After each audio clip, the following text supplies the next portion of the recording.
Okay, let's see. Okay, Rosemary asks, Doug, what does it mean to be made in God's image? Well, my last answer, I think, had some bearing on that. But to be made in God's image is, well, what it sounds like. If you have kids that came from your body, then you might have noticed that they kind of look like you. And that's no accident, right? They look like you because they're in your image, and we are in God's image. Now, this is where people get a little bit, a little bit uncomfortable because, like, well, what do you mean? What do you mean? Do I actually look like God? Yes, I want to tell you that you really do. All right, and we should not be surprised by this. God said that He made man in His image and in His likeness, and I'm going to prove to you that we actually, in fact, do look like God. Now, again, this is one of these questions that when you ask a theologian, you'll get a theologian's answer, and they'll say, "Absolutely not. It just means that we just have some of God's communicable traits, but we don't actually look like God." But I would disagree with that, and I think I have good evidence, good proof to share with you that we, in fact, do look like God. So this is in Ezekiel 1:26. Ezekiel is seeing a vision, and he sees these kuvim, these cherubim, and it says, and a voice came from above the firmament, which was above their heads. Wherever they stood, they let down their wings, and above the firmament, over their heads, was the likeness of a throne. In appearance was like a sapphire stone. On the likeness of the throne was the likeness with the appearance of a man high above it. Also, from the appearance of his waist and upward, I saw as it were the color of amber, with the appearance of fire all around within it. And from the appearance of his waist and downward, I saw as it were the appearance of fire with brightness all around, like the appearance of a rainbow and a cloud in a rainy day. So was the appearance of the brightness all around it. This was the appearance of the likeness of the glory of Jehovah. So we know that this is Jehovah that we're talking about. And what did he look like? He had the appearance of a man. In the Hebrew, this is Adam. Okay, here it is. Adam. Kemare Adam. Adam, right? So God looks like Adam, or Adam looks like God. Either way, we have that God made Adam in his image and in his likeness. Let's take another look at another one. This is in Daniel 7:13. Daniel is also having a vision. I was watching in the night visions, and behold, one like the Son of Man. Actually, let me go back a little bit. That's not the verse I want to give you. Okay, here we go. So the Ancient of Days was seated. His garment was white as snow, and the hair of his head was like pure wool. His throne was a fiery flame, and its wheels a burning fire. A fiery stream issued and came forth from before him.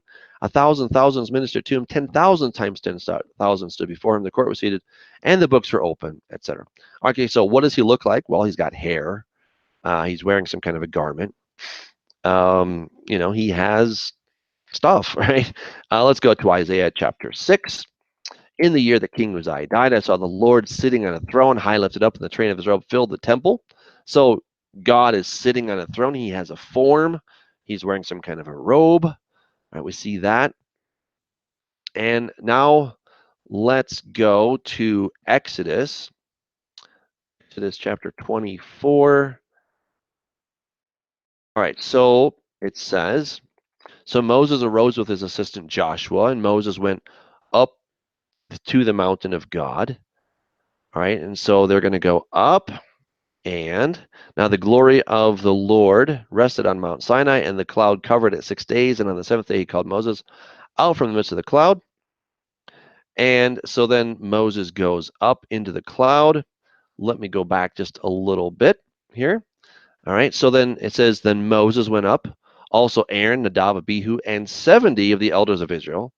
And they saw the God of Israel, and there was under his feet, as it were, a paved work of sapphire stone, and it was like the very heavens in its clarity.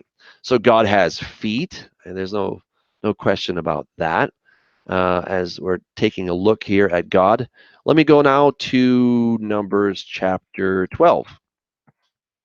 Miriam and Aaron are kind of getting sassy, and God basically calls them into his office, And he says, hey, Moses, Aaron, and Miriam, come out, you three, to the tabernacle of meeting. So the three came out. When you get called into God's office, it's not a fun thing, right? Then the Lord came down in the pillar of cloud and stood in the door of the tabernacle and called Aaron and Miriam, and they both went forward. Then he said, hear now my words. If there's a prophet among you, I, the Lord, make myself known to him in a vision. I speak to him in a dream. Not so with my servant Moses. He's faithful in all my house. I speak with him face to face. So this is pe el pe, mouth to mouth, literally in the Hebrew, even plainly and not in dark sayings. And he sees the form of the Lord. So what did Moses see? He saw the tmuna. The tmuna is the picture. That's the modern Hebrew equivalent is the picture, the form of this. And that's what God says that he made us. Again, he made us in his image and in his likeness. Not exactly the tmuna, but it's the same idea. So there's so many texts that talk about God having a form. The last one I'm going to leave you with is Exodus chapter 34, chapter 33. Okay, and so Moses says, okay, God, if we're cool, show yourself, right? And God says, I'd like to, but no one can see my face and live. So, um, show me, show me your sight, okay, that I can see you. Sorry, my presence will go with you. Okay, here we go. If I found favor in your sight, your people, um, and he goes on. I'm getting there. Please show me your glory. I will make all my goodness pass before you, and I'll proclaim the name of the Lord before you. And I'll be gracious to whom I will be gracious, and I will have compassion on whom I will have compassion. But he said, you cannot see my face, for no man shall see me and live. All right. So the Lord said, here is a place by me, and you shall stand on the rock. So it shall be while my glory passes by that I'll put you in the cleft of the rock, and I will cover you with my hand while I pass by. Then I will take away my hand, and you shall see my back, but my face you shall not see. So there you go. I mean, we've seen God's face, we've seen God's back, we've seen God's feet. We've seen all these different angles of God. What does he look like? He looks like Adam. Why does he look like Adam? Because God made Adam in his image. So when it says, what does it mean that we're in God's image? It means that we look like God. We have the same form as God. It doesn't mean that we are God, right? God is infinitely greater than us. And even when we're, with God in glory in the age to come, and we are like him, and we're, all these things, he'll still be God, and I still won't be God. Okay. And I don't suppose that's ever going to change. But I will be like God. I will see him as he is. I will have the same visage as he is. Even Psalm 16. This was not a foreign idea, and I don't know why it is um, such a problem for people to accept that we are going to be in God's image. And I think it's pretty cool. So in Psalm 17, David says, as for me, I will see your face in righteousness. I shall be satisfied when I awake in your likeness. We're going to be like God.